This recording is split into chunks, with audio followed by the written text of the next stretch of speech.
ক্রিকেটের পাওয়ার হাউসের দুনিয়ায় স্বাগতম নবাগত আফগানিস্তানকে। বিশ্ব মঞ্চের এক্স ফ্যাক্টর থেকে এখন নয়া সমীকরণে যে বনে গেল দলটা। বারংবার বিশ্বমঞ্চে বড় প্রতিপক্ষকে চ্যালেঞ্জ ছুড়ে জয় ছিনিয়ে নেয়া, সে তো অপ্রতিরোধ্য আফগানিস্তানের গল্পটাই বলে।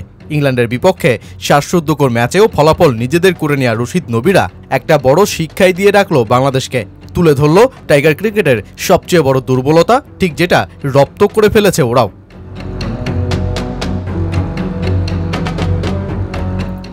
ডট বল খেলা সে তো বাংলাদেশের সবচেয়ে বড় সমস্যা। সবশেষ রাওয়ালপিন্ডিতে নিউজিল্যান্ডের বিপক্ষে এই ডট বলই বাংলাদেশকে পিছিয়ে দেয় কাঙ্ক্ষিত স্কোর থেকে। যেই ম্যাচে 10 ওভারে 58 রান ছিল টাইগারদের, সেখান থেকে 100 রান করতে লাগলো 22 ওভার। 200 রান পেরোলো 44তম ওভারে। পুরো 50 ওভারে বাংলাদেশ ডটই খেলে 181টি বল, অর্থাৎ 30 ওভারেরও বেশি। এত ডটের চাপে 236 রানেই থমকে যায় টাইগার ইনিংস। যদিও অধিনায়ক শান্ত বলেছিলেন উইকেট পড়ে যাওয়ার কারণেই এত ডট খেলতে হয়েছে, কিন্তু আফগানরা সেই অজুহাতকেও টিকতে দিলেন না। লাহোরের ম্যাচে আফগানিস্তান তাদের রান তোলার গতিতে বড় দলগুলোর চিত্রই ফুটিয়ে তুলেছে। পাওয়ার প্লেতে 3 উইকেট হারিয়ে 39 রান ছিল দলটা স্কোরবোর্ডে। সেখান থেকে জুটি গড়ে দলীয় স্কোরে গতি বাড়িয়েছে ওরা। শেষ 8 ওভারে স্কোরবোর্ডে 108 রান যোগ করা আফগানিস্তান পেয়ে যায় ম্যাচ জয়ের মতন লম্বা সংগ্রহ। বল ডট নয়, প্রয়োজনে সিঙ্গেল টেনেই রানের গতি ধরে রাখে ওরা। গোটা ম্যাচে 129টি ডট খেলে আফগানিস্তান, অর্থাৎ প্রায় 22 ওভার। অথচ বাংলাদেশ উইকেট পড়লেই চাপে পড়ে ডট খেলার পথেই হাঁটে, আর শেষের 10 ওভারে রান তোলার গতিতে দুর্বলতা, সে তো আর নতুন কিছুই নয়।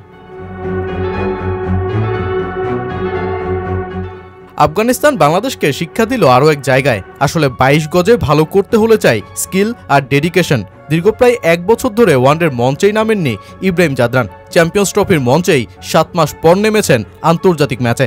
অথচ ইংলিশ বোলারদের সামনে তার ব্যাটিং শটস দেখে তা যেন বোঝবার উপায় নেই। কোচ জোনাথন ট্রট লিখছেন বদলে যাওয়া আফগানদের গল্পটা। মেন্টর ইউনিস খানও রেখেছেন দুর্দান্ত অবদান। যে ম্যাচ জয়ের হিরো 177 রানের ইনিংস খেলা ইব্রাহিম জাদরান জানান পেছনের গল্পটাও। আন্তর্জাতিক ক্রিকেটে ফিরে আসা সহজ নয়। আমি 7 মাস পর আন্তর্জাতিক ক্রিকেটে ফিরেছি, কিন্তু আমি শেষ 1 বছরে কোনো ওয়ানডে ক্রিকেট খেলিনি। আমার ওপর প্রত্যাশা ছিল এবং আমি ভালো খেলেছি।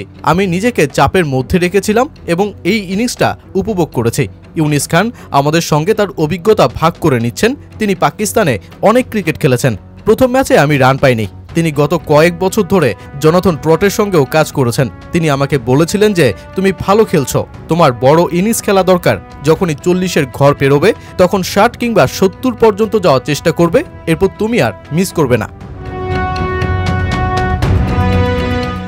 আয়োজক দেশ বুঝে মেন্টর নিয়োগ দেয়া, এশিয়ান কন্ডিশন বুঝে দল সাজিয়ে মাঠে নামা, অতঃপর ডেডিকেশনের সর্বোচ্চটা প্রয়োগ করা। নানা প্রতিকূলতায় দিন পার করা আফগানিস্তান যখন ক্রিকেটের পাওয়ার হাউস বনবাড়ি ইঙ্গিত দিচ্ছে, তখন বাংলাদেশ আজও এমন এক একটা জয়ের স্বপ্নেই।